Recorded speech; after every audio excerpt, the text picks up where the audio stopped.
Otra manera de apoyar a nuestro colegio es de esta forma, con este tipo de pláticas, hablando sobre un tema de mucho interés para nosotros y que no solamente afecta a Quintana Roo, sino a todo el país, incluso afecta a nivel mundial, no solamente en la cuestión de salud, sino en la cuestión económica. Y actualmente en Cancún, pues en cifras oficiales, tenemos muchos pacientes, ya 118 defunciones debido a este proceso, desgraciadamente, incluidos algunos compañeros médicos y enfermeras. Por eso es más importante aún que sepamos cuáles son las medidas de protección. Actualmente hay 825 casos positivos, 294 mujeres, 531 hombres. Como vemos, siempre es mayor la cantidad de hombres que de mujeres. Así se ha comportado siempre, no solamente aquí en México, en otros países. Y bueno, ahora, lo que nos interesa es saber cuál es el papel que nosotros, como ginecólogos, obstetras, vamos a tener, cómo nos vamos a comportar con nuestras pacientes embarazadas, cómo nos vamos a aportar con nuestra paciente ginecológica en la consulta, en el hospital, en los centros de concentración COVID. Y bueno, para eso tenemos a un grupo de expertos muy importante que nos van a platicar su experiencia. Le voy a ceder la palabra al doctor Jorge Méndez Trujeique, ya conocido por todos nosotros. Le volví a pedir a favor de que nos apoyaran en esta sesión como coordinador. Tiene toda la experiencia. Él ya fue presidente del Colegio de Obstetricia de Quintana Roo y actualmente es el vicepresidente de la FLASOG. Y pues él se va a encargar de presentar a nuestros invitados y cederles la palabra. Jorge, buenas noches. Buenas noches. Muchas gracias, Eduardo. Gracias a todos los que están conectados en esta transmisión, siguiendo este importante tema. Oficialmente tenemos 5 meses en el mundo con el COVID-19. Aquí en México, de acuerdo a los informes oficiales, el primer caso se detectó el día 27 de febrero y a partir del 12 de marzo se empezó a generar toda esta psicosis acerca del COVID, la que estamos viviendo actualmente. Ya tenemos 6 semanas en resguardo domiciliario y se menciona que en los próximos días alcanzaremos el pico máximo de contagio. En cuestión de salud, la afectación ha sido mayúscula y ha dejado al descubierto las carencias e insuficiencias de nuestros servicios de salud. Estoy seguro que habrá un antes y un después del COVID, ya que todos queremos regresar a nuestra rutina, a nuestra normalidad. Ya estamos un poquito desesperados, ya que somos muy activos, pero también estoy seguro que cuando regresemos vamos a regresar a una nueva normalidad y no precisamente en las condiciones en que estábamos viviendo. El ejercicio de la medicina es una de las cosas que más va a cambiar, considero yo, en este nuevo regreso. Si bien estábamos mirando incluir muchas herramientas tecnológicas de comunicación en un futuro no muy lejano, el futuro ya nos alcanzó. Y el motivo principal de esta sesión es mirar un poco de lo que nos espera ahora que regresemos a esta nueva normalidad. Pues sin mayor preámbulo, no quiero quitarle tiempo a nuestros invitados, que son gente con mucha experiencia y los quiero presentar.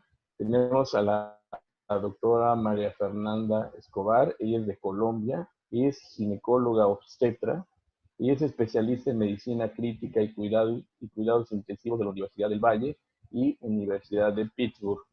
Ella es máster en epidemiología clínica de la Universidad de la Frontera en Temuco, Chile. Es miembro de la unidad de alta complejidad obstétrica de la Fundación del Valle del Lili. Es jefe del servicio de telemedicina de la Fundación Valle del Lili y es representante por América Latina al Safe Motherhood and Childbirth Health de FIGO. También nos está acompañando el día de hoy el doctor Alfredo Fernández. El doctor Alfredo Fernández es ginecobstetra, médico materno-fetal egresado del INPER. Él es maestro en ciencias en investigación clínica por la Universidad Autónoma de San Luis Potosí Él es también profesor de pregrado y posgrado de la Cátedra de Ginecobstetricia en la Universidad Autónoma de San Luis Potosí. Es profesor y capacitador en embarazo seguro y emergencias obstétricas del Grupo Condeseo. Además, pues es un conocido profesor de múltiples congresos nacionales e internacionales y autor y coautor de muchos artículos en revistas tanto nacionales como internacionales. También nos acompaña el doctor Paulo Mit. El doctor Paulo Mit también muy conocido de todos nosotros, ya que hablábamos hace unos minutos que él estuvo con nosotros aquí en el Congreso Regional el año pasado. Él es ginecobstetra con posgrado en oncología mamaria y ginecológica. Tiene posgrado en educación y calidad en salud. Él es miembro del Comité de Seguimiento a la Mortalidad Materna y Trato Digno y Respetuoso en la Atención Obstétrica en la FEMECOC. También él es coordinador del Comité de Salud Materna en FLASOC y coordinador de capacitación en salud reproductiva y emergencias obstétricas en Condeseo. De la misma manera, nos acompaña aquí el doctor Víctor Hugo Ramírez Santés. Él es médico ginecobstetra, egresado también del INPE. Él hizo materno-fetal también en el Instituto Nacional de Perinatología. Es maestro en ciencias médicas por la UNAM. Tiene la maestría en educación. Él es profesor adjunto de la especialidad por la UNAM y es jefe del Departamento de Obstetricia en el Instituto Nacional de Perinatología. La mecánica que vamos a seguir el día de hoy va a ser que cada panelista, cada uno de los 4 panelistas, nos va a dar una presentación de aproximadamente unos 10 minutos y uno a uno van a ir siguiendo a continuación y posteriormente abriremos una serie de preguntas y finalmente una conclusión por cada uno de ellos, esperando tener un tiempo máximo, es la videoconferencia de aproximadamente 1 hora 15 minutos. Para ello le pediría a la doctora María Fernanda Escobar que por favor si puede iniciar con su ponencia, por favor.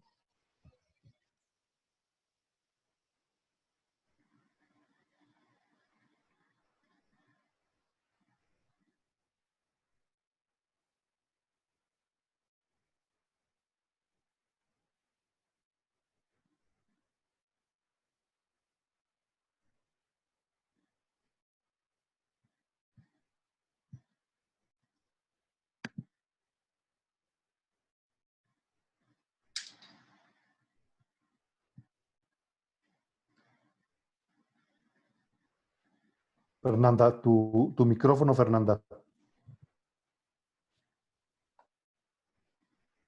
Es que me silenciaron. Hola, ¿me oyen? Sí, creo que estaba hablando solo porque alguien me silenció. No, perfectamente te oímos. Ok. Bueno, primero que todo, agradecer a mis amigos mexicanos por esta invitación. Seguimos siendo amigos a pesar de la distancia y de las ocupaciones múltiples que nos separan.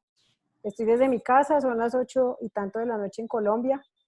Y se lo advierto porque puede pasar mi hijo, puede pasar el perrito, alguna cosa de estas que son tan familiares puede suceder y que nos invita a pensar, que es uno de los grandes cambios que tenemos, que parte de poder seguir estando en contacto va a depender de dejarnos entrar a los hogares de cada uno. Yo voy a hablarles un poquito de telemedicina y esta charla es una conferencia que hemos venido hablando porque no tenemos tanta experiencia, ¿sí? Nosotros hemos tenido, nos volvimos pioneros en el proceso y hemos querido establecer como unos principios básicos para todo mundo.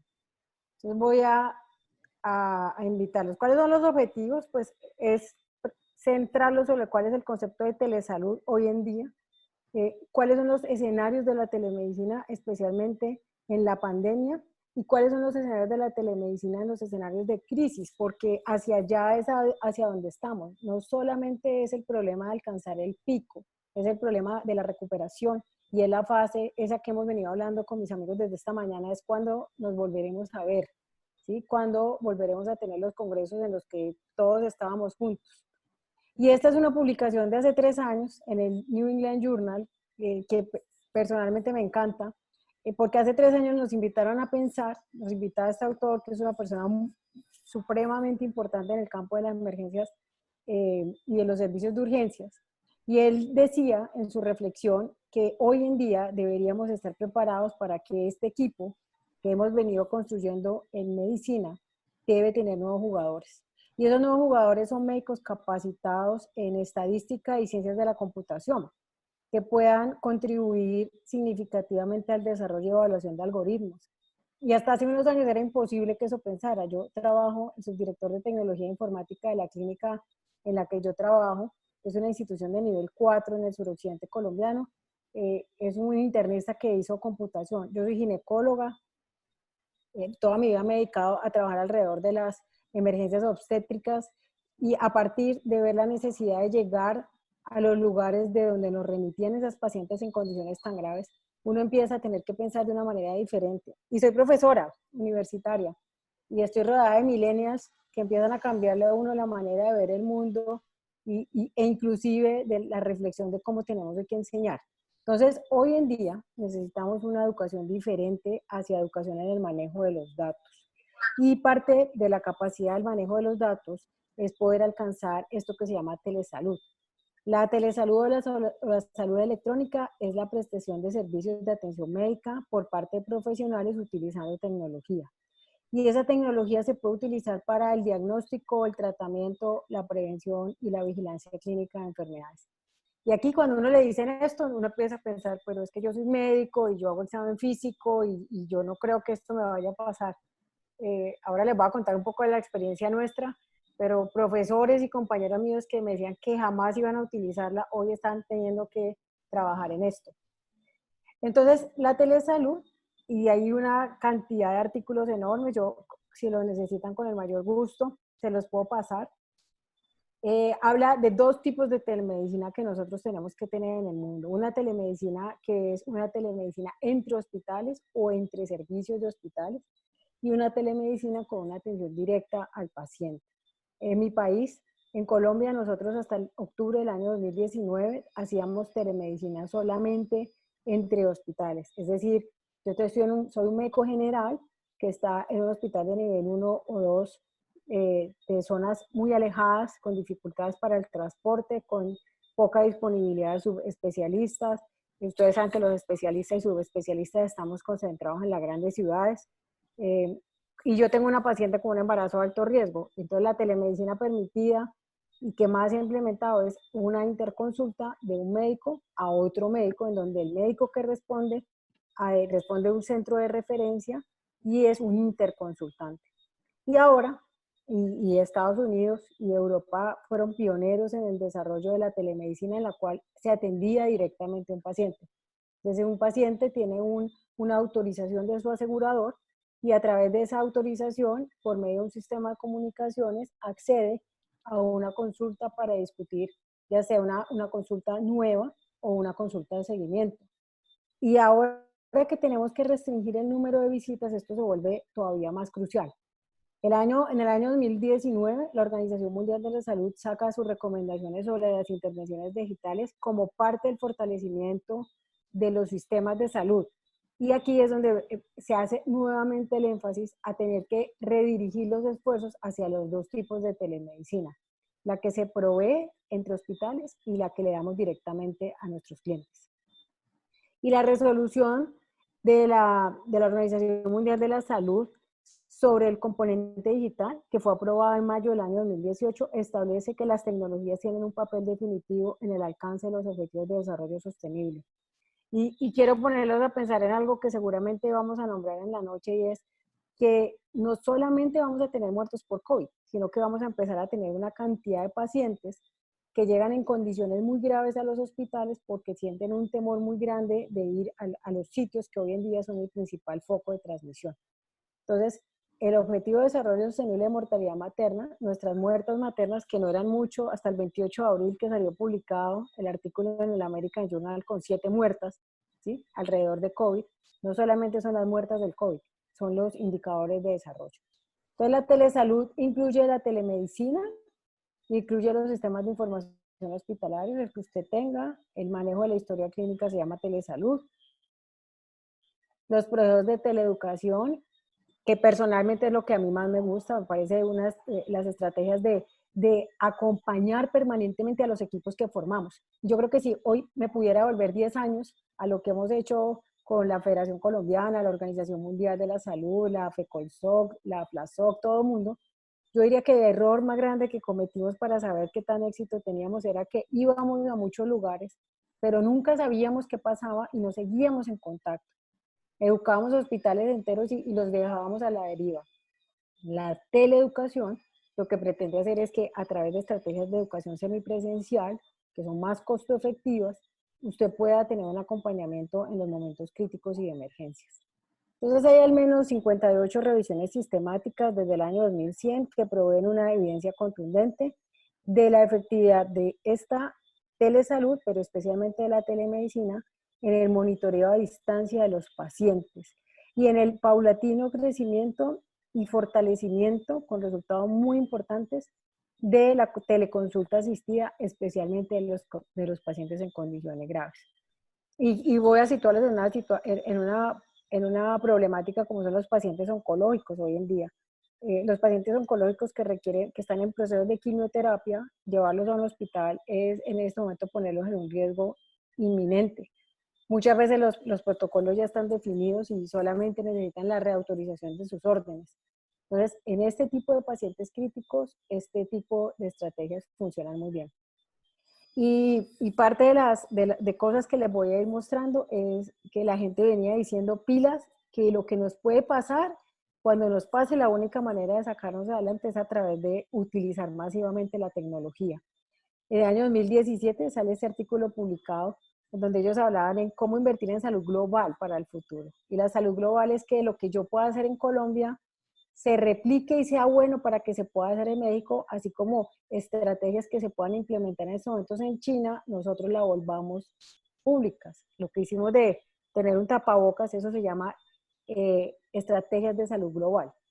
Y en las pandemias mundiales, y decían en el año 2017 que ahora eran posibles las plataformas interoperables con implementación de proyectos, evaluación de datos y capacidad de tener investigación, y esa es la razón por la cual tenemos por lo menos 6 proyectos grandes de recolección de bases de datos para mujeres. Nos permitirá definir en muy corto tiempo qué es lo que realmente está pasando.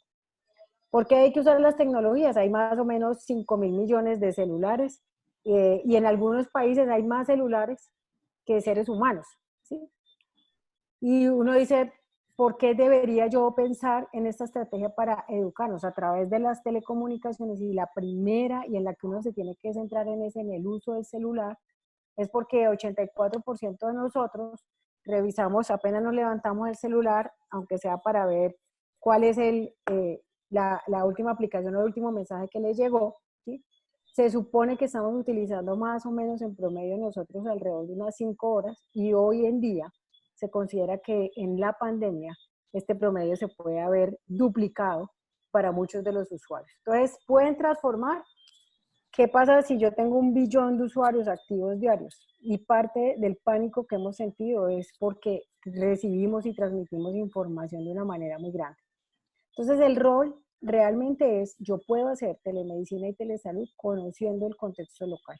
Porque si lo hago de manera indiscriminada, voy a llevarme probablemente el fiasco de no poder hacerlo bien. Y segundo, porque las condiciones locales y, por ejemplo, cuál es la reglamentación mexicana para el uso de la tecnología, sería la capacidad más grande de poder hacerla. Sin embargo, esto fue publicado en diciembre del año 2019. La evidencia, que es muy buena, es enorme, es una cosa que uno se queda aterrado de todo lo que se está haciendo, mejora los sistemas de salud públicos débiles y crea una visión de salud global interconectada.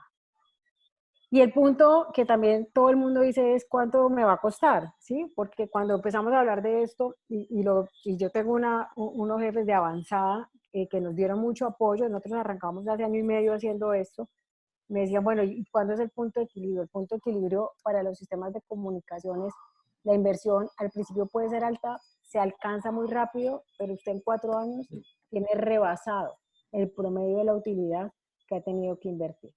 En salud materna, la telemedicina se ha utilizado en cualquier cantidad de estrategias y de visiones.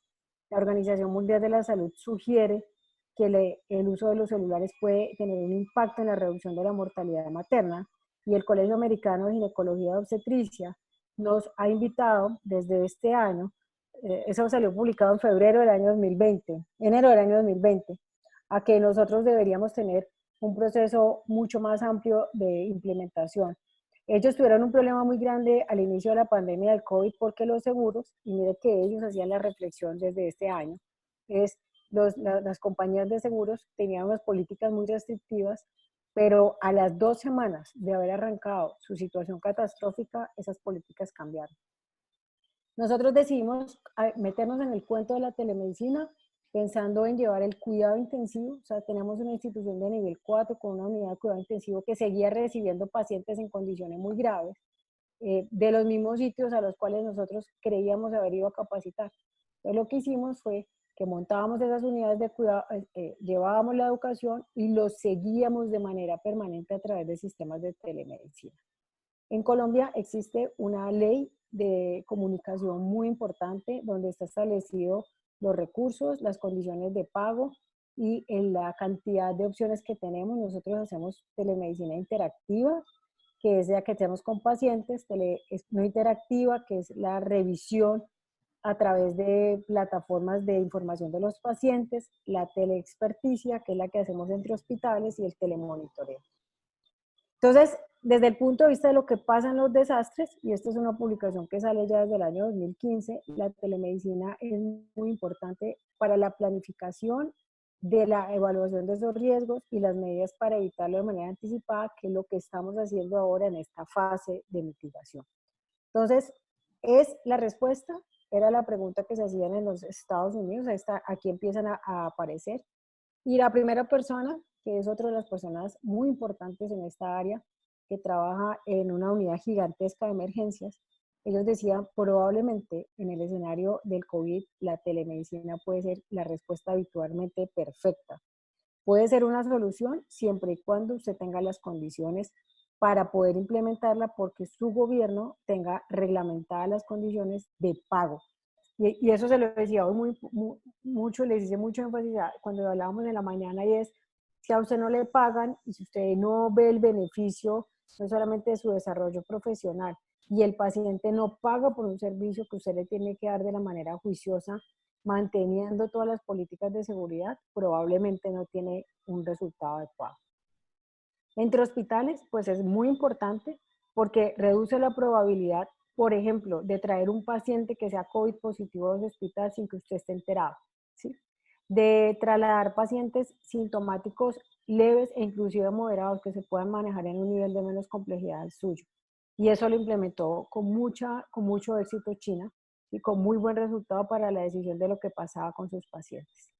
Subsana entonces la telemedicina entre hospitales los problemas relacionados con la disponibilidad y la referenciación.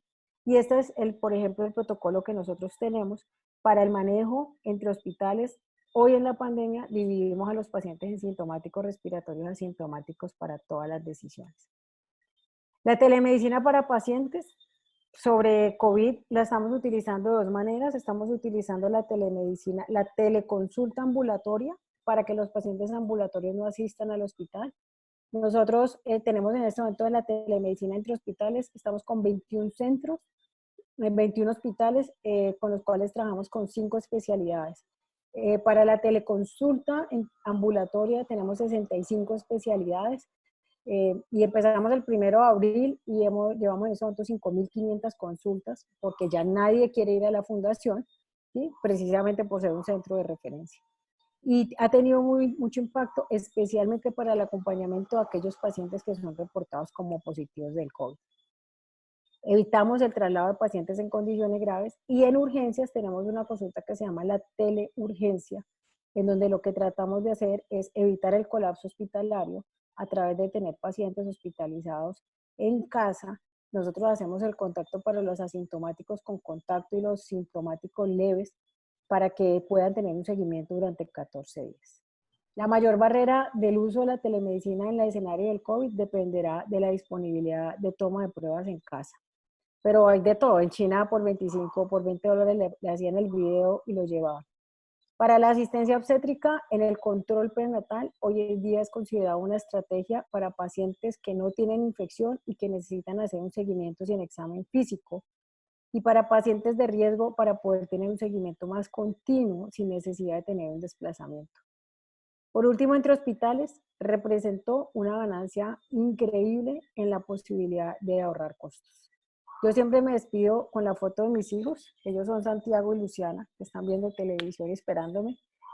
Definitivamente, en el escenario en que nos movimos todos conscientes de la probabilidad de morir, yo quisiera darle a las pacientes en condiciones y ahora a una gran cantidad de pacientes la posibilidad de cuidarse y de estar protegidos a través de la opción de la telemedicina, como yo lo estoy en este momento en mi casa.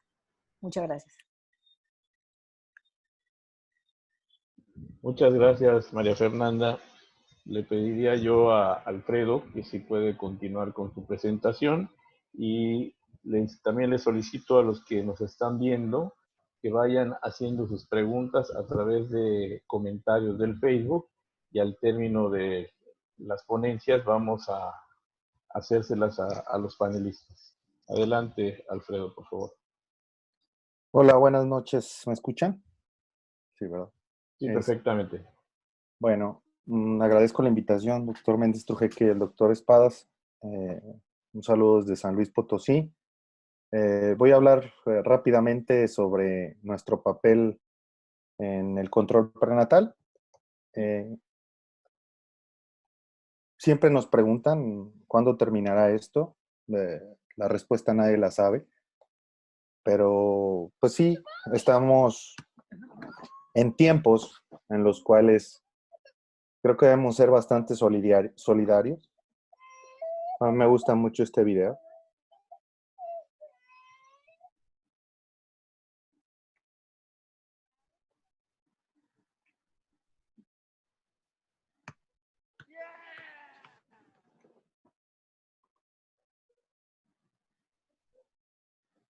Debemos ser solidarios ahora en este tiempo. Decirles que he estado haciendo una carpeta con diferentes bibliografías sobre COVID y embarazo, COVID y el evento relacionado. Ustedes pueden acceder a ella por diferentes lugares, si no, hacen una captura de pantalla y con ese código QR, o si no, me mandan un mail en las redes sociales, está colgada y está abierta para que puedan acceder a toda la información. Viene así distribuida y numerada. Hasta ahora hay 65 revisiones sobre lo más relevante que considero nos puede ayudar. Todo lo podría resumir en este punto, en esta frase, en donde todos debemos de estar preparados y asumir que estamos enfrente de una paciente infectada o que nosotros podemos estar infectados. Entonces debemos de actuar de ese modo. Otra frase que me ayuda mucho a remarcar lo que quiero transmitir es esto del doctor Francesc Figueras, que dice que cuida tu protocolo y tu protocolo cuidará de ti. Existen múltiples revisiones. Ustedes saben que hay un bombardeo tremendo de información sobre COVID. No me voy a detener en eso, pero sí quisiera remarcarle estos artículos que acaban recientemente de salir. Que está por publicarse en una revista oficial, habla de tamizar en forma universal a las pacientes embarazadas que llegan a sala de labor. Este artículo, que seguramente también vieron en el New England Journal of Medicine, es una editorial publicada hace poco, donde si ustedes ven el cuadro ahí, bueno, más bien la gráfica de pastel, en donde no tiene mucho impacto saber que una paciente que llega a la sala de labor, el 13% de las pacientes que llegan a la sala de labor están asintomáticas y son positivas a COVID. Sin embargo, si lo vemos desde el otro punto de vista, de las 33 pacientes que son positivas a COVID, 29 no tenían síntomas, es decir, que un 87.6% de las pacientes positivas no tiene síntomas, como que tiene otra visión, otro impacto, y es lo que les quiero transmitir. Este artículo también publicado pues recientemente, bueno, todo es reciente, ¿verdad? Pero esta es de la semana pasada. También si yo les digo que tamizaron a 161 pacientes embarazadas y solo 21 asintomáticas fueron positivas, lo que representó el 13%, pues no tiene tanto impacto, pero si les digo que 21 de 32 pacientes positivas no tenían síntomas, es decir, el 66% de las pacientes positivas no tenían síntomas, quizá tenga un impacto mayor. ¿Qué quiero decirles con esto? Que, por ejemplo, esta es la base de datos del gobierno federal que revisé el 23 de abril, en donde pues podemos consultar todas las pacientes embarazadas que se han revisado. Hasta ese 23 de abril había 698 embarazadas con 67 positivas, 569 negativas y 62 pendientes. 7 muertes en México embarazadas, de las cuales 5 eran positivas y 2 negativas. No sabemos indirectas, directas, y no sabemos la cantidad de tamizajes reales que se pueden hacer en una paciente embarazada. Quizá el doctor Víctor hable un poco más de lo que se está haciendo en México sobre tamizaje universal. Pero el mensaje actual es, la paciente embarazada que llega y que está atendiéndose con nosotros, desconocemos su estado virológico. Entonces, lo más probable es que habrá que tratarlas como si fueran positivas. Lo otro es que no tenemos pruebas suficientes. Estas son pruebas rápidas, por ejemplo, que la Sociedad Europea recomienda. Sin embargo, aquí en México no tenemos laboratorios avalados y no sabemos su rendimiento. A eso le sumamos lo que dice el American Journal recientemente, en donde hay una alta cantidad de pacientes que aún con pruebas negativas en realidad son positivas. Es decir, no sabemos el rendimiento de una prueba. ¿Qué les quiero resumir hasta ahora? Sabemos que el estándar de oro es una muestra de vías respiratorias con PCR para diagnosticar. Busquen un lugar donde se puedan realizar pruebas en las pacientes. ¿A quién hacerla? En las pacientes embarazadas, todas las que tengan síntomas serían candidatas. En un mundo ideal, deberíamos de tener un tamizaje universal de la paciente embarazada, porque lo dicen las revisiones y cada día se van a sumar más revisiones que dicen que una paciente embarazada puede ser asintomática y ser positiva. Sin embargo, en México parece ser que eso es poco factible. Lo que no es poco factible es un cuidado extremo en todas. Eso sí es factible. El cuidar en forma extrema todo lo que hacemos con la embarazada. Lo primero que deberíamos de hacer es dividir si estamos en un consultorio o un manejo hospitalario, pero ambos necesitamos un triage respiratorio de inicio, y ustedes lo saben que existen documentos en el gobierno federal que pueden consultar de libre acceso, en donde lo primero que se debe hacer a toda paciente es un triage respiratorio. Aquella paciente que tenga un triage respiratorio positivo, pues bueno, no deberíamos nosotros de atender. El segundo paso en el consultorio es quizá estas recomendaciones que se saben hasta el cansancio, pero quiero remarcar el lineamiento de espacios públicos. Un lineamiento de espacio público que pueden consultar en las ligas que existen. Ese lineamiento de espacios públicos tiene requisitos aquí en México, en donde si ustedes hacen un análisis de las pacientes que están revisando en su consultorio, pueden ustedes mismos contestarse quién ha hecho un filtro de supervisión, ¿verdad? Para saber si la paciente tiene o no tiene riesgo. Ya sabemos que la debemos de tratar como si fuera una paciente contagiada, pero aún es así, hay que hacer otro filtro de supervisión para de plano no revisar a cierto grupo de pacientes. Voy a entrar de lleno a lo que nos recomiendan la mayoría de los organismos internacionales. Esta es una pirámide que seguramente ustedes también ya han visto. Esta pirámide fue publicada en el Prenatal Diagnosis en el 2011, que es un modelo nuevo de control prenatal. Y ahora nos viene, iba a decir como anillo, ya lo dije, bueno, nos viene muy bien el hacer lo que nos recomiendan desde el 2011.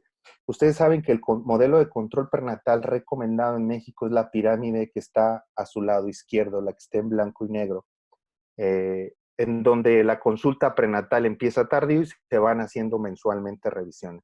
Lo que sugiere el nuevo modelo de control prenatal, y es lo que normalmente estamos haciendo nosotros en esta población en estos tiempos, es la pirámide invertida que está con los recuadros azules. Esa pirámide nos dice que tenemos oportunidades para revisar específicamente en un momento de la gestación ciertas cosas que nos ayudarán a determinar si la paciente tiene más riesgo o menos riesgo de ciertas enfermedades. Si eso lo traspolamos a lo que recomienda la Federación Internacional de ginecología y obstetricia de cómo decidir qué atender, lo podríamos resumir en este cuadro. Entonces, si yo quisiera atender a una paciente en control prenatal, ahí están lo que recomienda que no debo de postergar. A las 12 semanas, a las 20 semanas, a las 28 semanas, a las 32 semanas, a las 36 y para resolver el embarazo. Y puede ayudarse con lo que acaba de comentar la doctora Fernanda, con telemedicina en las otras demás consultas, con las modalidades que usted quiera. Pero también están situaciones muy especiales, es decir, cuando evaluamos específicamente ciertas cosas en los bebés, como el tamizaje 11-14 y 18-23. Prácticamente todas las pacientes las debemos de poner en el recuadro que está en el lado derecho, como si fueran con riesgo o positivas para coronavirus. Eso es la modificación que tenemos que hacer a la examinación de rutina ultrasonográfica. Otro punto muy importante es cómo debemos de cuidarnos al recibir una paciente embarazada en el consultorio. ¿Por qué estamos nosotros en riesgo? Revisen los puntos que la Sociedad Internacional de Ginecología y Obstetricia de Ultrasonido nos pone sobre la mesa. Estamos en riesgo por todos esos puntos. Nosotros somos un personal que estamos en íntimo contacto con las pacientes y por lo tanto tenemos un riesgo elevado de transmisión por pacientes. Eso le sumamos lo que les puse al principio de que la mayoría pudieran estar asintomáticas infectadas, pues pudiéramos tener un riesgo elevado de contagio. Entonces, ¿cómo deberíamos de protegernos en consulta? Yo optaría porque lo altamente recomendado nuevamente es utilizar una protección extrema al momento de revisar una paciente en los momentos que les acabo de mencionar. Y eso lo podemos ver en un cuadro que está ahora con un remarco en rojo para hacer pues, ciertas recomendaciones al momento de revisar a las pacientes. Esto yo lo he resumido y lo he adaptado de lo que les acabo de mencionar junto con el grupo de Colombia, que hizo una síntesis de todo esto, donde pudiéramos dividir pues todo esto, cómo nos podemos protegernos una vez que revisamos a la paciente. Estamos hablando de control prenatal, por ejemplo, si es una paciente que generalmente es asintomática, porque si estuviera sintomática, esa paciente no debería estar en control prenatal. Esa paciente no superó los filtros y por lo tanto no deberíamos de revisar. Todas las pacientes embarazadas deberían de estar protegidas, por lo menos con un cubrebocas convencional. Nosotros como médicos, por lo menos en el control prenatal, con un cubrebocas, con guantes y con unas gafas o lentes o una careta. Cualquiera de los dos que quisiera, pues son opcionales. También lo que puede ser opcional, pues es cambiar la mascarilla convencional por una mascarilla N95.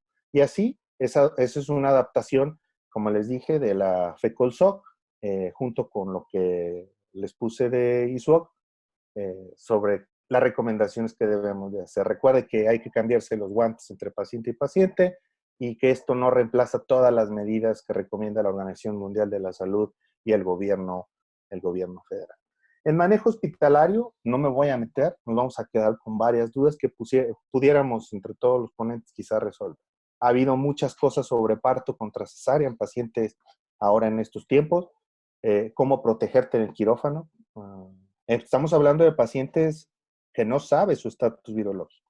Ante una paciente positiva de COVID no hay duda cómo actuar, pero aquella que no sabemos su estatus, ¿qué equipo de protección especial? Si es aconsejable o no utilizar cauterio o hacer lavado exhaustivo como estamos acostumbrados a algunos a hacer. Pero eso se va a quedar sobre la mesa para dudas de respuesta. Acuérdense que las recomendaciones que pues acabo de mencionar no consisten en lineamientos de carácter obligatorio y deben adaptarse al contexto de los diferentes centros hospitalarios o de los estados de la República en donde estén u otros países donde se utilizan, así como las prioridades locales o nacionales. Cuide su protocolo y el protocolo cuidará de usted. Recuerden que la calidad de la evidencia de COVID es muy baja y es generalmente secundaria a recomendaciones de expertos en centros de referencia mundiales o estudios de series de casos y constantemente está cambiando. Es importantísimo remarcar que estas recomendaciones se están actualizando constantemente. Así lo está haciendo la pandemia. y nos debemos de adaptar a eso, porque en un futuro quizá lo que les estoy diciendo ya no tenga vigencia. Les agradezco mucho. Alfredo, muchas gracias. Muy interesantes conceptos que seguramente generarán algunas preguntas posteriormente. Paulo, si por favor te puedes iniciar tu presentación. Sí, claro, gracias. Bueno, lo primero es, obviamente, darles las gracias al Colegio de Obstetricia y Ginecología de Quintana Roo, al doctor Espada, su presidente, al doctor Méndez Trujeque como coordinador. Y bueno, primero, pues que es un honor estar con grandes amigos viéndonos a la distancia. El reto que tenemos en México es enorme. Yo voy a hablar de las emergencias obstétricas en este panorama y el reto es enorme. Tenemos en nuestro país 5,900 nacimientos al día, 247 cada hora, es decir, cada 4 cada minuto. Y de estos, la mitad son por cesárea. La mitad son por cesárea, en donde, pues, obviamente, él es el protagonista y que no debemos de perderlo de vista. En nuestro país se siguen muriendo las mujeres embarazadas. Esto es a la semana epidemiológica 17, es decir, la que terminó la semana pasada, 188 muertes por una razón de muerte materna del 28.7. O sea, ahí están las emergencias, ahí están las muertes maternas y como ustedes ven, hubo 6 muertes relacionadas a COVID-19. ¿En qué escenario nos enfrentamos entonces? A mujeres embarazadas sanas, mujeres embarazadas de alto riesgo, y de ellas pueden ser portadoras asintomáticas, que no sabemos su PCR porque no se está haciendo, ya nos hablará el doctor Víctor, que están haciendo en perinatología. Las que tienen PCR positiva, con una sintomatología de COVID-19 no grave, que se encuentran en aislamiento domiciliario, y las que tenemos sintomáticas graves, que están hospitalizadas, ya sea en privados o salas de medicina interna, o las muy graves en las unidades de cuidados intensivos. Ya lo mencionaba Alfredo, pero ¿qué es lo que debemos de hacer nosotros en las áreas de revisión, en las áreas de labor, de expulsión, en quirófano y en puerperio? Debemos de adaptarnos. Esa es la palabra clave hoy día. Debemos adaptarnos para optimizar la seguridad de las pacientes, de sus hijos y de todo el personal que las cuidamos. Y todo el personal no estamos hablando solo de los doctores, estamos hablando de las enfermeras, de quien prepara los alimentos, quien los lleva, quien está haciendo el aseo, los técnicos en respiratoria, o sea, cualquiera que esté, debemos de considerarlo igual a cualquier doctor y ayudarlos y ayudarnos a cuidar entre nosotros. Hay 2 objetivos en esto, que es minimizar la estancia hospitalaria y minimizar los riesgos de exposición del personal de salud y de estos que les mencionaba yo, que son nuestros servicios complementarios, que sin ellos simplemente no pueden operar los sistemas. Pero ahora imagínense que tenemos estos escenarios, estos 3 escenarios, pero ahora agréguenle a cualquiera, este sería el peor, una paciente sintomática, PCR positiva, muy grave, intubada, que además tiene un desprendimiento o cualquier otra emergencia obstétrica. O sea, en un escenario realmente complicado, se presenta otro escenario que es difícil de manejar. Cuando al principio que venía todo esto, y escuché yo a una persona cuando le preguntaban, un jefe de servicio de un hospital, que le decían, ¿cómo vamos a manejar los protocolos? Y la respuesta de él fue, son los mismos protocolos, pero con aunadas las medidas de bioseguridad en las pacientes enfermas de COVID-19. Y eso no es cierto. Esto no es cierto. Debemos de analizar muy bien hoy nuestros protocolos y yo les voy a poner 4 claros ejemplos. Todos sabemos que el manejo activo del tercer periodo de trabajo de parto implica el pensamiento tardío. Bueno, hoy día, aunque no se ha demostrado la transmisión vertical, una recomendación internacional es no al pinzamiento tordido del cordón umbilical, para disminuir la posibilidad de transmisión vertical. La otra, la suplementación de oxígeno con mascarilla, con reservorio, que utilizamos en muchos pacientes que están en choque. Bueno, está contraindicado. Está contraindicado por la posibilidad de poner micropartículas en spray y que pueden contaminar el lugar donde están las personas que están con la paciente o el material que está ahí. Las dosis de sulfato de magnesio, pacientes críticamente enfermas de COVID con restricción respiratoria, que además sea una preeclampsia con criterios de severidad o una eclampsia, bueno, hoy día la recomendación es utilizar la impregnación con 4 gramos y 1 gramo después por hora, y no esos esquemas que también se utilizaban en muchos protocolos de 6 gramos de impregnación y 2 gramos por hora. Esto para reducir la potencial efecto de supresión respiratoria. Y el otro, estamos muy acostumbrados a utilizar prostaglandinas para el manejo de la hemorragia postparto. Bueno, pues en las pacientes que tienen afección pulmonar están contraindicadas, especialmente si son prostaglandinas F2 alfa, pero también la C2 como el misoprostol. Entonces, hay que analizar, estos solamente son 4 claros ejemplos, pero hay que analizar uno por uno nuestros protocolos y adecuarlos.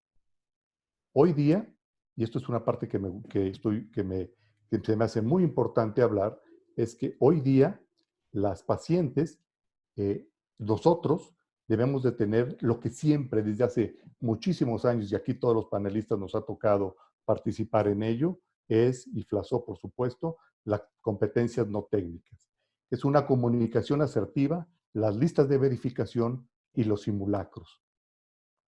En esta comunicación asertiva, llámenle ustedes como quieran, nosotros utilizamos el SBAR, que es la situación, antecedentes, evaluación, recomendaciones, y la comunicación en asa cerrada. Estos son solamente algunos de los ejemplos. Antes, estos son las listas de verificación. Antes todos en nuestros teléfonos, pues teníamos todos los protocolos.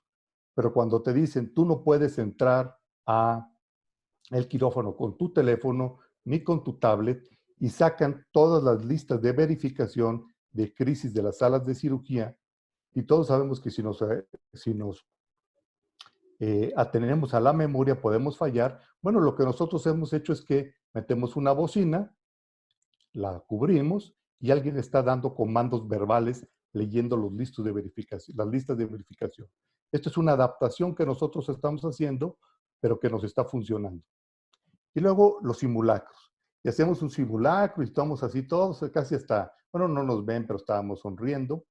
Y resulta que 4 horas después del simulacro, una paciente con COVID, con eclampsia, llega, se estabiliza y tenemos que entrar. Es un bebé prematuro, afortunadamente negativo, pero todo mundo hicimos un simulacro y 4 horas después ya estamos en quirófano. Bueno, ahora imaginémonos en estos escenarios en donde vamos a meter una paciente en acretismo placentario, a la instrumentista se le olvida ponerle el antipaño o en sus gogles, y a los 20 minutos ya no ve nada.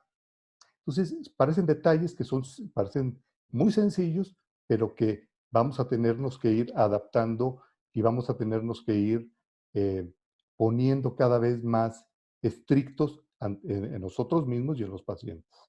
Hoy día, todos estamos estudiando cómo nos vamos a proteger y cómo vamos a pedir qué mascarillas, cómo funcionan, y todos los recursos económicos además están encaminados a cómo vamos a proteger a los médicos y al personal. Y está bien. Pero ¿qué pasa con los insumos? ¿Qué pasa con los insumos para resolver las emergencias obstétricas? No hay dinero para ellos.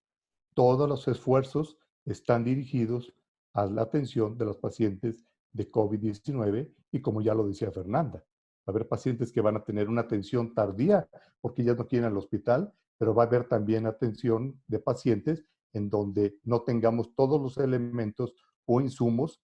Esto pensando bien que tenemos todas las competencias para resolverlo. Me falta un minuto. Y todos parecíamos, muchas veces lo dijimos, parecía que no pasaba nada.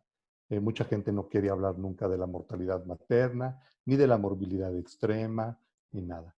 Bueno, Y esto pasaba, esto parece ser aquí cómo nos poníamos y nos veíamos, pero en realidad estos eran los aviones en los que estaban volando nuestras pacientes.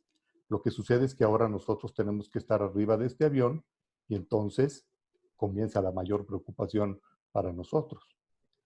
¿Por qué? Porque para bajarnos de este avión, es decir, el retiro de estos equipos de bioseguridad, pues de esto puede depender nuestra vida o la de nuestra familia. Que hagamos un retiro correcto, sistemático y seguro. Nada más voy a mencionar rápidamente algo de la migración de la capacitación en emergencias obstétricas. Aquí está un taller, aquí está Pedro Grimaldo, siempre, ya saben, siempre alegre, haciendo acá. Pues bueno, estos talleres ya terminaron y estos salones que eran sumamente llenos de pacientes, de lugares en donde había 3,000, 4,000 personas, quizá nunca los vamos a volver a ver, es muy probable. Y uno cuando cuando se paraba en esos escenarios, pues se oía, pero se ponía un poco nervioso. Pero vean ahora una conferencia que que se ha reproducido 300,000 veces. Es decir, 1/3 de millón de veces. Ustedes imagínense parados ante este salón y la responsabilidad que esto lleva. Esto es uno de los servidores de programas y fíjense, de los 3,194 resultados, ¿cuál es el curso más solicitado? ¿Cómo aprender en línea? La gente debemos de aprender a enseñar en línea y debemos de saber hacerlo y la gente tiene que aprender cómo aprender. Y eso es un reto que tenemos pronto. Nosotros estamos listos. Justamente hace un año en Cancún platicamos con el doctor Kasmer, presidente de la Federación Latinoamericana, para el taller Venciendo a la Preeclampsia, que está listo para hacerse a distancia. Nosotros veníamos trabajando en él ya desde hace 3 años. Pero esto va mucho más allá. Va a tomarme solo un minuto.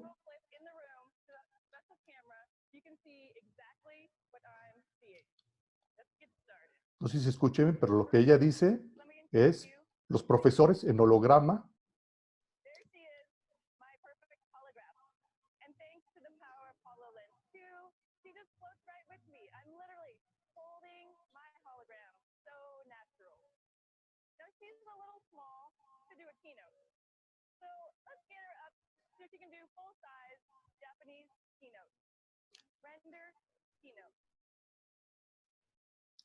Ella se puede trasladar a cualquier lugar y ahora lo va a hacer sin saber hablar japonés, lo va a hacer en japonés.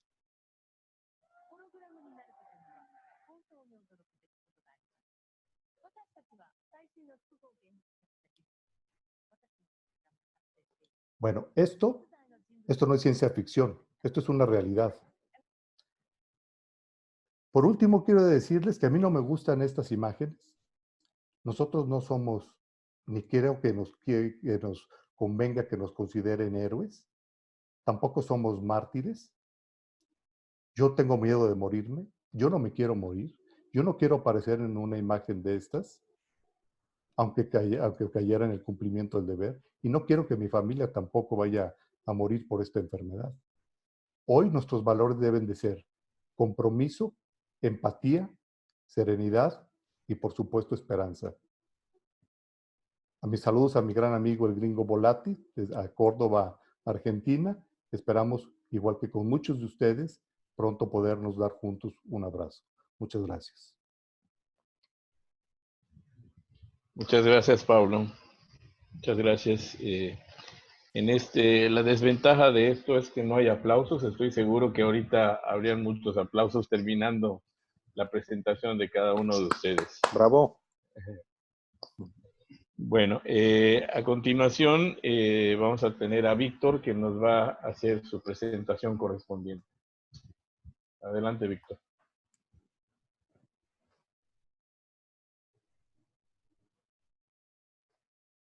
Tu micrófono, Víctor.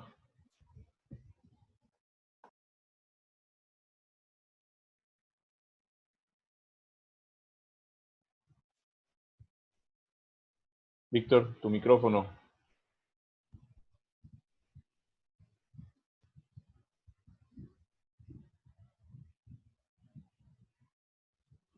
Bueno, siempre en estas, hasta la tecnología le puede fallar a la NASA. Gracias, Víctor. ¿Ya me escucha? Sí, perfectamente. Muy bien. Ahorita le comparto la pantalla. Bueno, pues muchas gracias a todos por la invitación, al doctor Espadas, al doctor Trujete.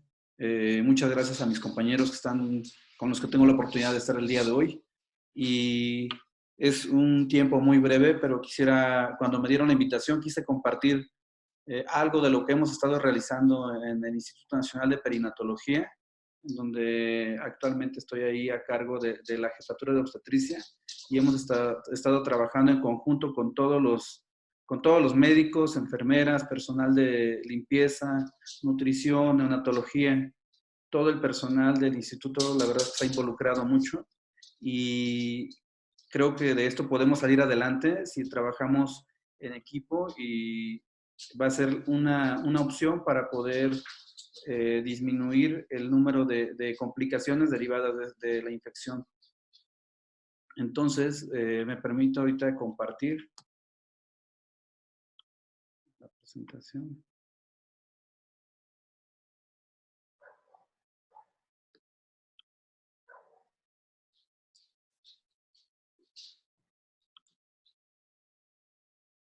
No sé si ahí ya se ve en pantalla completa.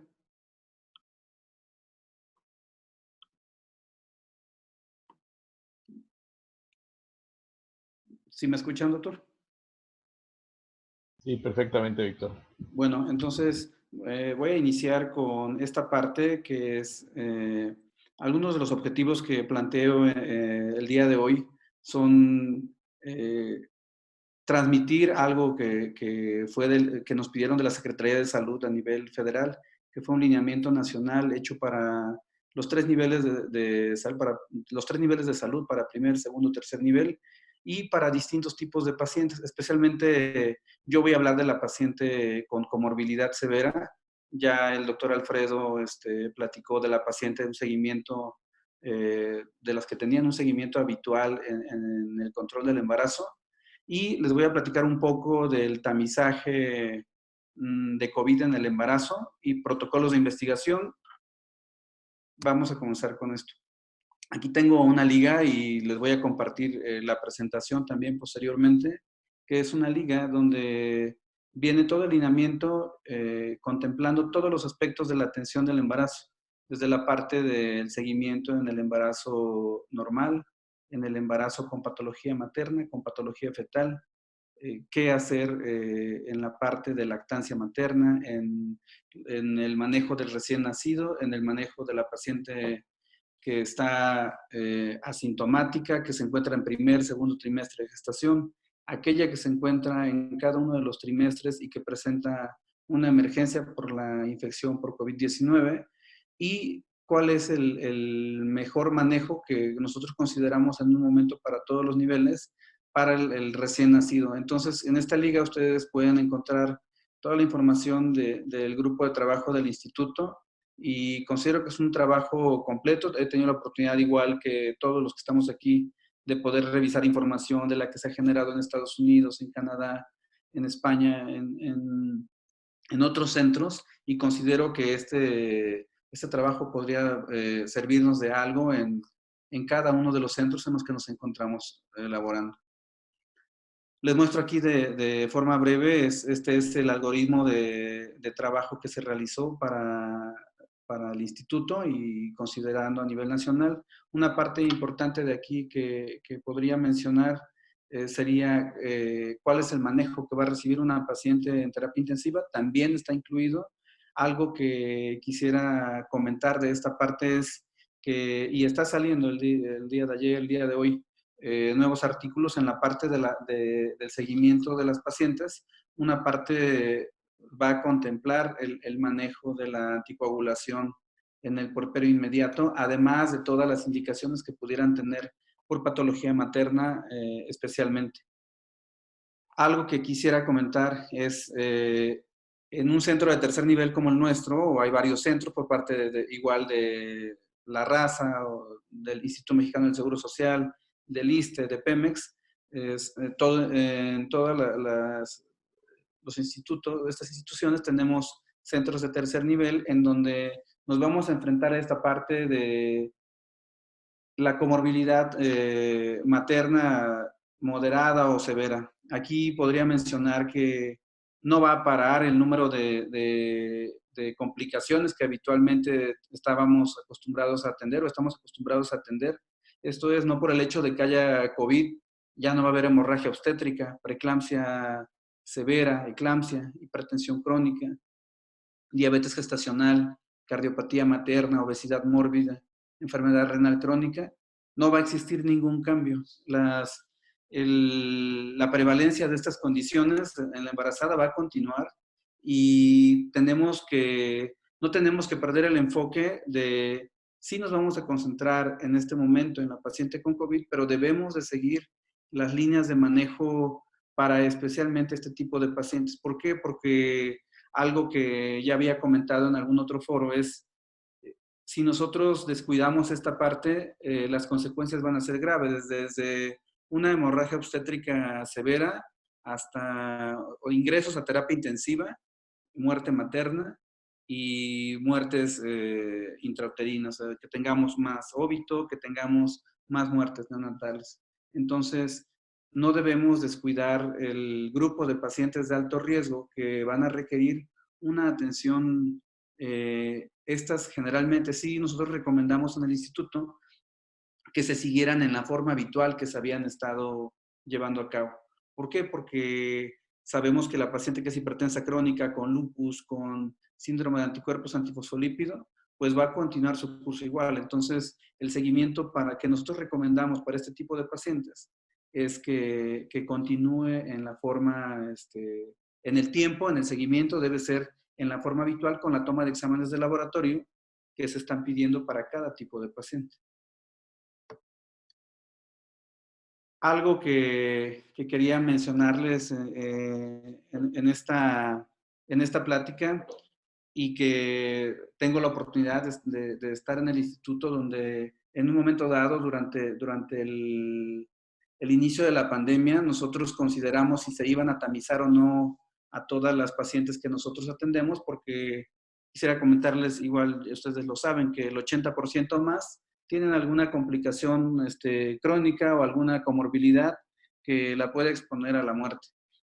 Entonces, tenemos un alto número de pacientes diabéticas, hipertensas, con obesidad mórbida, y nos dimos a la tarea de ver si se podía o no, si era factible o no hacer un tamizaje.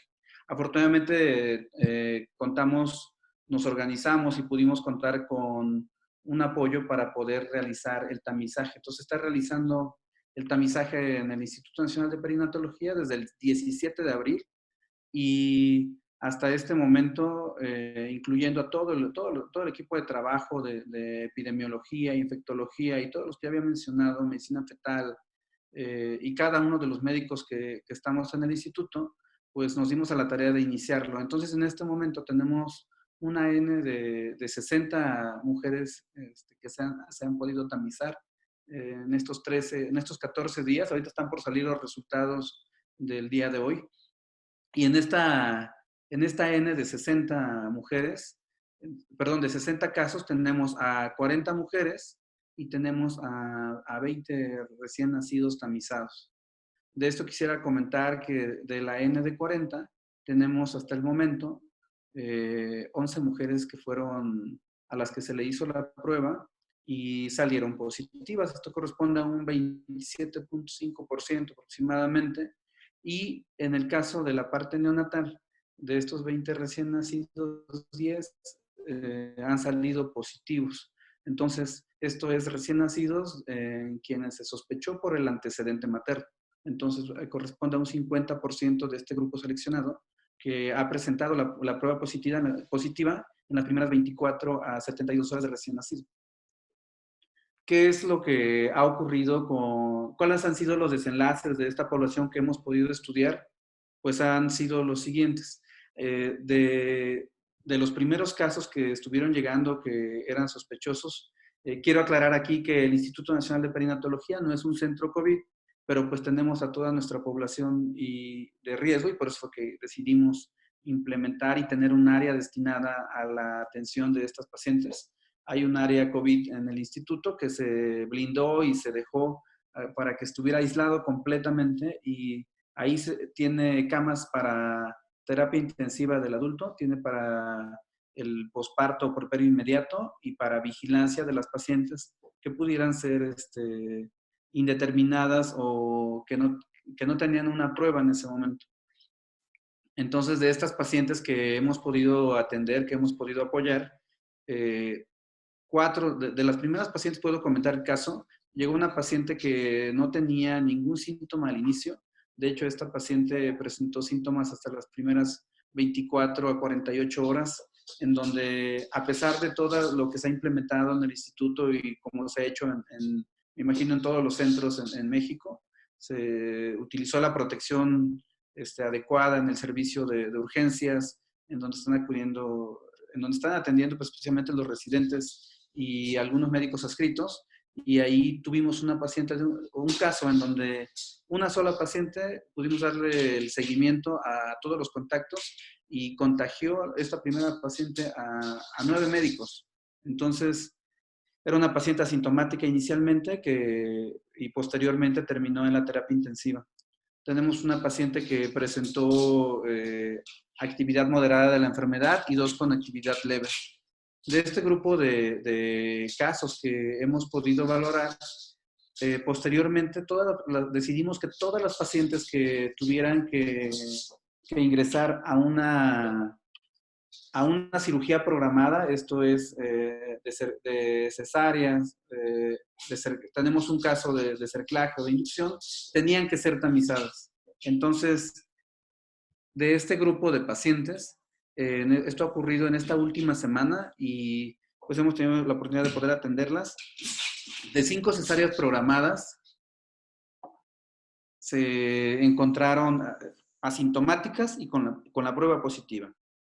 Pero de ellas tenemos pacientes programadas para cerclaje. De ellas, hasta el día de hoy, hay una paciente que salió positiva, en la cual el día de mañana voy a tener la oportunidad de entrar a su cirugía. Y una paciente que por las condiciones del cervix y por las características de la paciente, era candidata a inducción de trabajo de parto. Esta paciente decidí que se tomara la prueba porque ante los casos que ya llevábamos positivos, queríamos tener la certeza de que estuviera negativa, ¿no? Entonces, de total de casos que llevamos ahorita positivos, podemos observar que de un total de estas 7 pacientes programadas, estas sintomáticas, pues salieron con la prueba positiva. ¿Cuál es la importancia de esto? Pues que consideramos con estos primeros casos o con esta N, que quizás es muy pequeña ahora, que todos los casos o todos los centros que pudiéramos realizar en donde existiera la posibilidad de realizar el tamizaje, nosotros recomendamos que debería de realizarse. Es muy difícil por el tipo de población que tenemos o los distintos centros, por las capacidades que se tienen o por toda la infraestructura, pues es un poco difícil en la mayoría de los centros, pero sí en los centros de tercer nivel quizás sería una buena opción, siempre que se tenga la oportunidad, pues poder tamizar a las pacientes que se van a atender.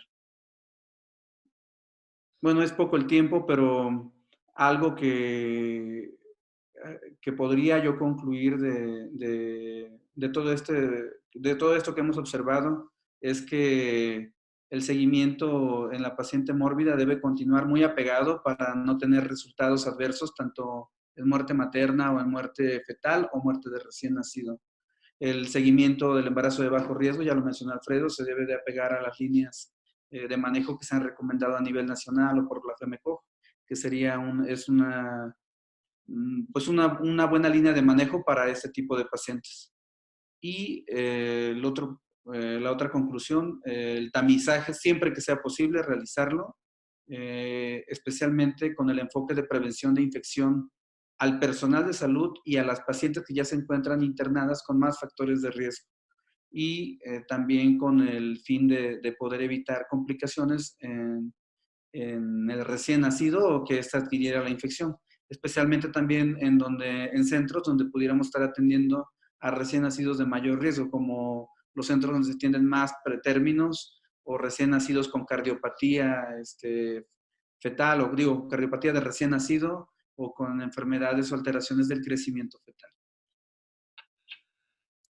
Atender otra conclusión es que deberíamos atender a toda paciente con o sin síntomas de un caso sospechoso, como si éstas tuvieran la infección. Es algo que ya se ha estado repitiendo, pero me permite reforzarlo con la evidencia que estamos teniendo de pacientes que de otra forma, si no les hubiéramos realizado la prueba, ellas hubieran ingresado a un quirófano convencional, en el quirófano habitual, y pues aunque se sigan las medidas de contención en un quirófano y se sigan todas las reglas por parte del anestesiólogo, enfermería, médicos, o sea, todos los que estén participando en una cirugía, finalmente estas pacientes hubieran pasado a una hospitalización convencional en donde los contactos o el grado de la infección del resto de hospitalizadas hubiera sido mucho mayor. Y algo que quizás con lo que podría concluir de esta plática es que el trabajo en equipo es fundamental para poder lograr los resultados que nosotros queremos con las pacientes. Y aquí puedo incluir a todo el personal que actualmente está trabajando en el instituto y me imagino que esto aplica para todos los centros en los que estamos atendiendo casos, que tenemos que inyectarles esas ganas y esa energía para hacer las cosas en este momento, en donde algo que yo he observado es mucho el miedo. Todos tenemos miedo, el personal de salud tiene miedo, el personal administrativo, el personal de enfermería, todo aquel que esté en contacto en este momento con gente que pudiera, o pacientes que pudieran ser sospechosos, pues vamos a tener el factor miedo ahí presente y esto en algunas ocasiones no va a permitir que fluya en la forma adecuada la atención de todas las pacientes. Muchas gracias. Muchas gracias, Víctor. Bueno, a continuación, antes de pasar a las preguntas, quisiera yo agradecer a todos los que están conectados aquí en línea. Tenemos no solamente de todas partes de la República Mexicana, sino de algunos otros países. De hecho, preguntan de la República Dominicana, María Fernanda.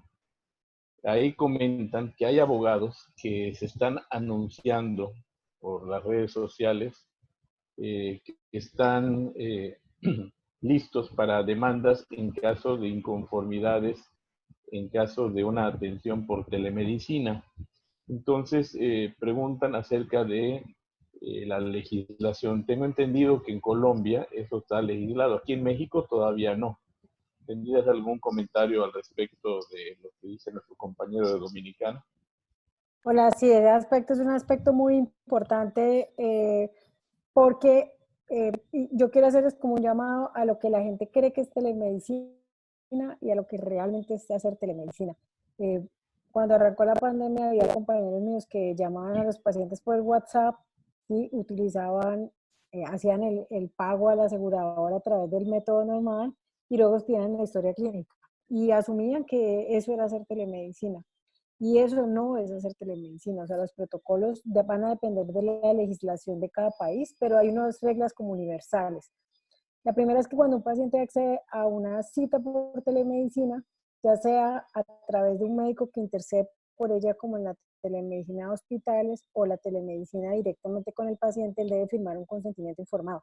Entonces, por ejemplo, en el caso de los pacientes ambulatorios, el consentimiento informado se le manda al paciente en el momento en que él agenda su cita, y una vez agende su cita, se le da un periodo de tiempo de aproximadamente 1 o 2 días mientras hace el trámite del pago y todo lo que él tenga que hacer, se verifiquen las condiciones del aseguramiento Y cuando él accede a la consulta, y ese es más o menos el mecanismo que se ha utilizado en todas partes, antes de poder acceder tiene que autorizar el manejo de los datos personales y el consentimiento. Eso es muy importante porque, por ejemplo, las plataformas que se utilizan para telemedicina en el mundo deberían ser las plataformas licenciadas. Yo no puedo utilizar plataformas gratuitas porque no voy a tener la trazabilidad de lo que estoy haciendo. Eso sería como el segundo punto. Y la autorización de los datos personales del paciente, que tiene que autorizarlos para poder usted utilizar este sistema. Si usted no hace eso, usted no está haciendo un protocolo de telemedicina, porque la telellamada puede utilizar Teams, Zoom licenciado, ¿sí? Puede utilizar Webex, lo que usted quiera. Y el sistema de registro puede ser un sistema de registro nube, o usted trabaja directamente, ya sea al frente del sistema informático de su hospital o remotamente, cualquiera que sea la forma. Pero no se hace telemedicina sin eso. Entonces, cuando vienen los problemas legales, y que es una de las cosas que ya están haciendo los aseguradores nacionales e internacionales en Colombia, es muéstreme primero el marco de la habilitación. Pocos países latinoamericanos tienen un sistema de habilitación claro. Nosotros tenemos una reglamentación, como les decía esta mañana, que parece que fuera Canadá, muy estricta en términos de la reglamentación que tenemos que tener de seguridad entre las plataformas. Entonces, es difícil que si usted tiene montado el programa como debe ser, la demanda tenga cabida, porque la autorización que el paciente da lo excluye a usted de cualquier error relacionado con el hecho de no hacer el examen físico. O sea, la telemedicina no reemplaza, sino que complementa la consulta presencial. Incluso creo que en Colombia las compañías de seguros de gastos médicos aprueban esto y pagan esa consulta. ¿Es así? Se paga, la telemedicina entre hospitales se paga muy bien, porque yo hago una interconsulta. Un ejemplo, pongo maternofetal en los llanos orientales, donde hay uno para una población gigantesca.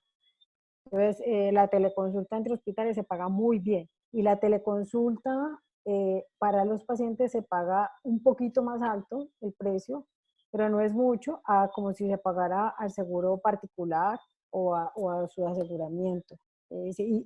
Hoy, yo te diría que nosotros en este mes y medio, casi 60 días que llevamos estos confinados, eh, todos los aseguradores, todos, se han volcado y han autorizado la consulta. Gracias. Aquí viene una pregunta concreta sobre un caso clínico.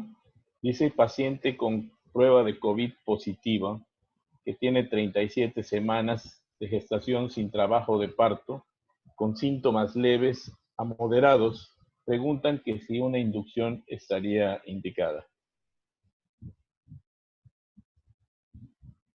¿Alguien que quiera contestarle en especial? Sí. Bueno.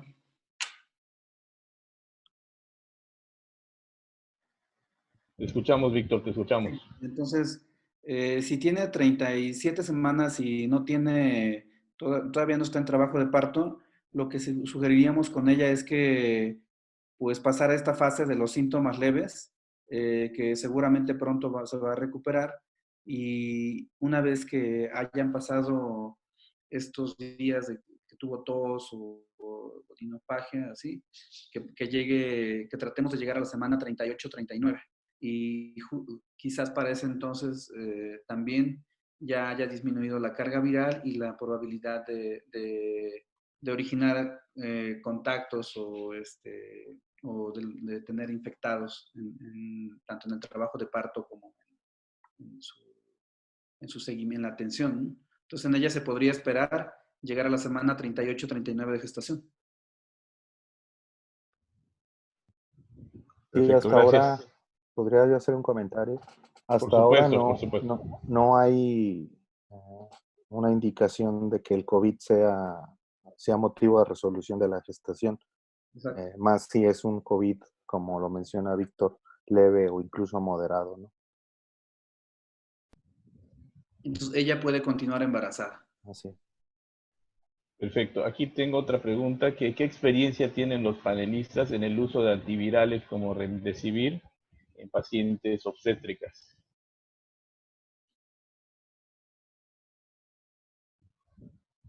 ¿Quién se Yo, lanza al ruedo?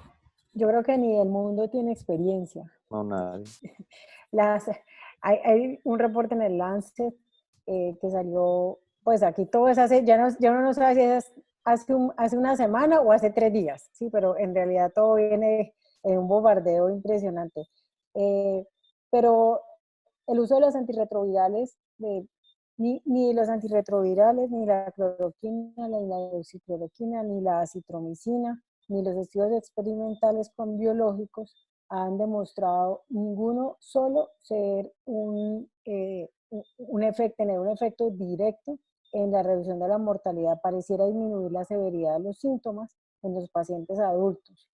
Como se supone que nos comportamos en términos de la enfermedad de una manera similar, pues uno podría suponer, pero todos los estudios han dicho que los N no son suficientes, ¿sí? Entonces, experiencia no hay, no es una, no, lo que sí es que no es un tratamiento de primera línea hoy en día en ningún lado, ¿sí? Solamente que estemos en protocolos de investigación. Víctor, aquí Araceli Niño pregunta, Sí. en paciente con COVID-19, ¿qué protocolo de ingreso de paciente a labor tienen en perinatología y que si nos pudieran compartir en cuestión de laboratorio y gabinete? Ya, al menos ahí, aquí en la presentación ahorita les voy a mencionar, van los exámenes de laboratorio que debemos de tomar. Al menos se requieren pruebas de funcionamiento hepático y renal básico, la biometría hemática. Les solicitamos dímeros de fibrinógeno. O sea, hay que hacer un recuento plaquetario y siempre considerar que si es posible, si tienen el centro CPK-MB, pues se tendría que tomar troponinas. Nosotros, por ejemplo, no las estamos tomando porque no contamos con ellas, pero sí, el resto de laboratorios para pruebas de función hepática y renal sí se están tomando. Perfecto. Norberto Reyes pregunta que cuánto tiempo máximo debe permanecer el personal médico con el equipo de protección personal dentro de una unidad de tococirugía. Tiempo Ahorita, máximo. ¿cómo está el doctor Norberto? Entonces, ahora de los casos que hemos estado manejando, tratamos de, en un solo turno, de hacer las 2 cirugías que se tenían pendientes. Lleva mucho tiempo, algo que nos estamos enfrentando ahora es que lleva mucho tiempo toda la parte desde el aislamiento, aunque estemos en el área COVID, el tiempo de aislamiento, el tiempo en que se prepara la paciente, el tiempo en que sale del quirófano y ahí mismo al lado están cerca las camas de hospitalización, o sea, pasan una zona que se convierte en recuperación y hospitalización al mismo tiempo y en lo que eso ocurre, nuevamente se está preparando el área, se está limpiando y todo para la siguiente cirugía. Entonces, más bien es el tiempo en que se soporta por parte del personal médico, el tiempo que va a tener o va a estar ocupado haciendo las cirugías, si es una o son 2 procedimientos, a lo mejor en algún turno. El tiempo en que nosotros estamos llevando a cabo esto es por turnos de 8 horas. Gracias. Bueno, voy a leer unas preguntas más. Preguntan que por qué no se utiliza más la prueba de PCR, que por qué no tenemos un acceso general todavía a ella. Bueno, yo quisiera comentar, no se hace más porque no hay. ¿Por qué no hay? Bueno, eso tiene que ver mucho con la cuestión de orden de capacidad de los laboratorios y porque la prueba no es rápida y de presupuestos. Para empezar, no cualquier laboratorio puede implementarlo y hacerlo, requiere de una validación y una autorización, cuando menos en México, y una validación y autorización por la Secretaría de Salud, que no, ya ha pasado. Si alguien lo oferta sin esta autorización, lo cierran. Y además, pues los resultados pasan pues a las instancias de gobierno para tomar las medidas, incluso de seguimiento y de aislamiento. Entonces, no es tan sencillo. Si yo me quisiera hoy, a esta hora, ir a hacer una prueba, seguramente en San Luis no encontraría ningún laboratorio disponible, ni siquiera el de la Secretaría de Salud. Pero, o sea, no es tan fácil tener el acceso. Y esto me lleva, cuando alguien decía, bueno, ¿por qué no se le hace a todas las pacientes que ingresan a las salas de labor el COVID-19? Y así no tendría que manejarse todas las pacientes como potencialmente infectadas. Bueno, simplemente porque no hay el recurso. Quizá Perinatología, Instituto Nacional de Perinatología lo tiene, pero no es el común en todas las áreas hospitalarias de nuestro México. Lo que Pues pasa es que la PSE, perdón, dale. sí, yo pienso que hay dos Méxicos, ¿no? La parte privada y la parte pública. En la parte pública definitivamente es imposible, al menos en el área donde yo laboro y en la mayoría de los que estamos oyendo esto, que se haga un tamizaje universal. Es muy complicado. Y en la parte privada todavía nos enfrentamos al punto de que si yo le envío a hacer una paciente embarazada una prueba y no tiene síntomas, la mayoría de los laboratorios que tienen la forma de hacerlo no lo harán, ¿eh? Tendrán, o sea, tamizan ellos también a quién hacer la prueba. A pesar de que la paciente pueda costear una prueba que no es económica, un laboratorio privado, generalmente por la limitación de pruebas que les dan, supongo, no es tan accesible el hacérsela si no tiene síntomas. Entonces, creo que el consejo es justamente ese, tratar a la paciente por el momento como si estuviera positiva. Lo que pasa es que los gobiernos de los países latinoamericanos pensaban que podía haber una opción en lo que se llaman las pruebas rápidas. Y el problema de las pruebas rápidas es que la calidad de las pruebas, voy a decir algo que suena horrible y me van a perdonar, pero las pruebas rápidas de China eran un desastre, ¿sí? Y por ahí arrancó todo este enredo. Entonces, las pruebas rápidas que son baratas, que son rápidas, que en realidad tienen esa denominación porque en términos de lo que se hace para diagnóstico, se considera que los tiempos superiores a 6 horas son subóptimos, ¿sí? El tiempo ideal para que ustedes le tomen la muestra y le digan exactamente qué tiene debería ser alrededor de 4 a 6 horas, que es el tiempo, por ejemplo, de un trabajo de parto para usted saber cuál es la inversión que va a tener que tener en equipos de protección personal y en recursos e inclusive la logística para tratarla de sacarla de ese lugar y llevarla a otro y hasta para la salida del seguimiento y la PCR del niño. Nosotros, así usted hiciera el mejor esfuerzo del universo y tuviera el recurso para comprar, por ejemplo, los reactivos. Hoy les contaba una parte crítica, es poder sacar, hay una parte que se puede sacar a través de unos robots o tiene un procedimiento manual que es muy delicado, que genera mucho riesgo para el personal del laboratorio y eso hay que hacerlo muy bien, ¿sí? Entonces, pero traiga un robot a América Latina en este momento para hacerlo. No hay ni quien lo importe ni por dónde lo traigan. El precio del dólar está supremamente difícil para la adquisición de insumos y las donaciones, pues Gates Foundation se lo puede donar a usted, pero no se lo va a traer. Entonces, no es fácil, ¿sí? Y nosotros no tenemos la misma situación. El escenario ideal es tamizaje universal. Sí, y felicitaciones al INPER que lo ha podido hacer. Pero yo no sé quién se los paga ya. Aquí nosotros tenemos aseguradores. Para yo montar tamizaje universal con una prevalencia todavía baja, no me lo paga nadie, porque en este momento es más costoso que efectivo. Pudiendo hacer la misma protección, me gasto lo que me va a gastar en pruebas en equipos de protección personal. Entonces hay que verlo, esto no es solamente la disposición, sino el negocio, porque finalmente si el negocio de la salud no se cuida, ahora que los hospitales están vacíos, nos vamos a quebrar todos. ¿Sí? Y en el momento de la pandemia no va a haber quien trate a la gente, pero porque los hospitales no tienen recursos. Entonces, ese es como el balance que hay que hacer. Aquí preguntan acerca de la frecuencia de alteraciones en la coagulación en las pacientes embarazadas. ¿Qué experiencia tienen ustedes? De las pacientes que a nosotros nos tocaron en el instituto, no ha habido mayores cambios como observados como lo han mencionado en algunos artículos. Sin embargo, lo que sí planteamos en esa parte es que tuvieran la anticoagulación necesaria a todos estos pacientes con la infección. Perfecto.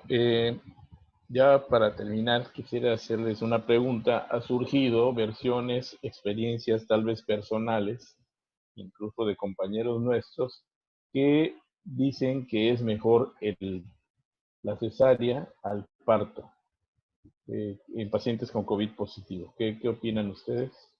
Y en pacientes sospechosas. Perdón. Adelante, doctor. Eso es una controversia muy grande. Si usted mira las series chinas, ellos tienen tasas de cesáreas cercanas al 100%, ¿no?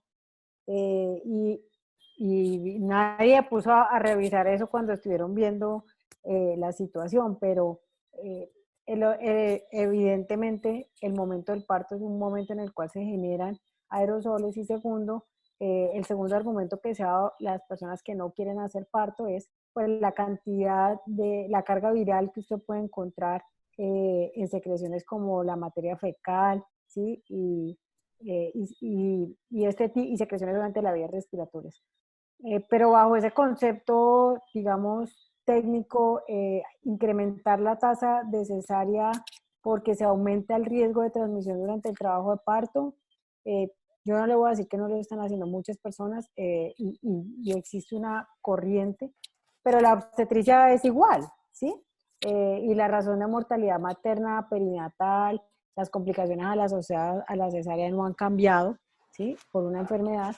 Creo que la invitación, pensaría yo, es a volvernos muy estrictos, volvernos más académicos y más juiciosos. Yo pienso que en la pandemia no nos va a salvar lo buena gentes y lo avispados que seamos, sino lo disciplinados y lo adherentes a los protocolos. Pero cambiar las indicaciones de la obstetricia y generar una sobretasa de cesáreas que en 2 años nos signifique una sobretasa de cretinos placentarios, pues eso tiene un impacto en salud pública que no se puede manejar así.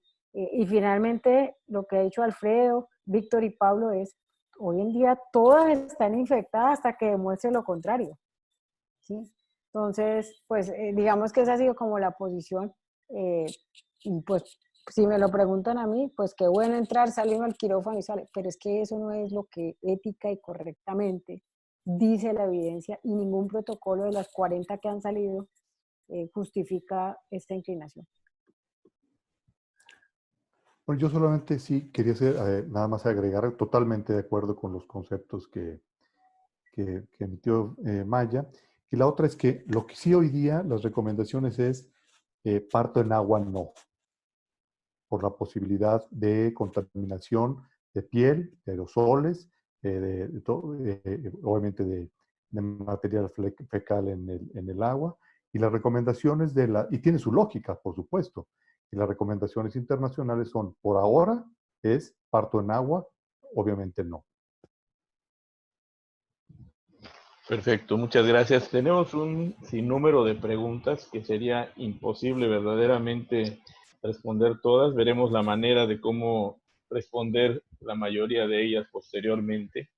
Les recuerdo a todos los que nos están viendo que esta transmisión se quedará grabada en el canal de YouTube del colegio, donde la van a poder revisar a detalle. Para finalizar, yo le pediría a cada uno de los ponentes, en el orden que fueron exponiendo, nos dieran un mensaje final a manera de conclusión. María Fernanda. Yo creo que el mensaje es a pensar diferente.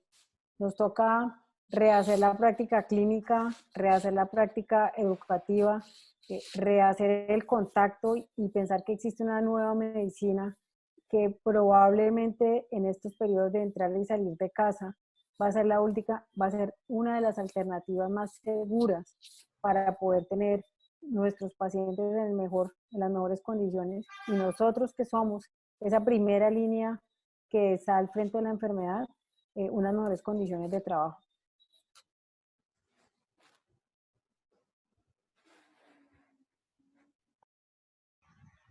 Mis conclusiones son, primero, que somos una especialidad que tiene la maravillosa oportunidad de hacer frente a esta pandemia de una forma ordenada, empática, como lo dijeron algunos ponentes. Creo que tenemos esa oportunidad de ver pacientes, de seguir activos, pero es una doble responsabilidad. Primero, tratar a la paciente y verla bien, y segundo, nosotros protegernos al máximo viendo a esa paciente con esa oportunidad. Creo que eso es lo que hasta el momento para mí son las conclusiones en esta pandemia. Debemos cuidarnos bastante y debemos de vigilar y tratar bien a la paciente en estos momentos.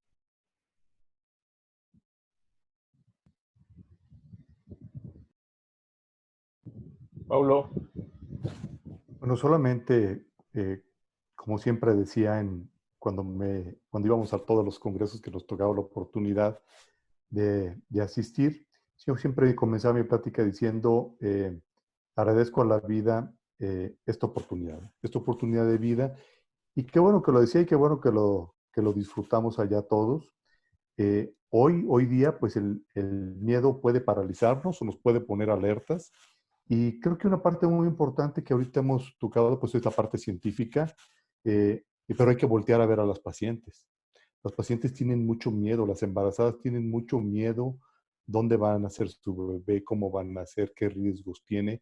Y creo que pues la Federación Mexicana de Ginecología va a tomar cartas en el asunto de hacer pronunciamientos claros, abiertos, puntuales, a través del comité que dirige el doctor Peralta, porque hay que pensar en ellas. Como decía Alfredo y todos los que hicimos, hay que ser empáticos, pues hay que pensar que tienen mucho miedo y hay que explicarles qué es lo que hacemos, por qué lo hacemos, y que estamos siempre pensando en que siguen siendo ellas las protagonistas en esta historia de vida que de ellas y sus bebés. Víctor. Sí. ¿Qué es lo que yo podría... ¿Qué es lo que yo podría concluir? Que hasta este momento el virus va a tener un comportamiento incierto en el embarazo. O sea, seguramente va a haber más información más adelante. Esperemos desde cada uno, desde su sitio de trabajo, hacer las aportaciones para que se disminuyan los riesgos tanto para la madre como para el feto recién nacido. Algo que debemos de seguir cuidando hasta este momento mientras no se conozca el comportamiento en cortes mayores en el embarazo, es proteger a todas nuestras mamás en primer trimestre, segundo trimestre, incluso en el tercer trimestre. ¿Por qué? Porque no sabemos cuál va a ser el impacto a largo plazo, a mediano y a largo plazo en el seguimiento del embarazo, si va a haber o no un efecto en aquellas pacientes que tuvieran la infección o con o sin síntomas en un primer, en un segundo trimestre, qué efectos potenciales podrían derivar en el sistema nervioso central o en algunas otras regiones del feto. Y tenemos que asumir esto con mucha responsabilidad en que todos vamos a tener un impacto pequeño, mediano o mayor, no solo en la mujer embarazada, sino en el resto de su familia.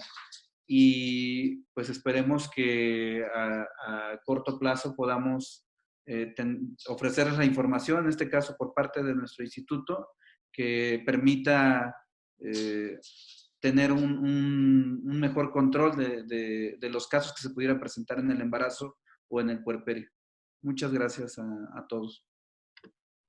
Bueno, pues yo quiero agradecer a todos nuestros panelistas el haber venido a ceder parte de su tiempo, a compartir sus experiencias y sus conocimientos con todos nosotros, y agradecer también la confianza de nuestro presidente Eduardo Espadas en permitirnos este espacio y poder transmitir los conocimientos de los panelistas. Gracias, Eduardo, y ahora sí que te cedo el micrófono para despedir la transmisión. Gracias. Gracias. Pues muchas gracias a todos nuestros ponentes, excelentes pláticas, muy informativas, muy claras. Creo que respondieron muchas de nuestras dudas. Muchas gracias, Jorge. Como siempre, una excelente dirección. y muchas gracias a nuestro auditorio, a todas las personas que estuvieron atentos a nuestra transmisión y que estuvieron haciendo preguntas.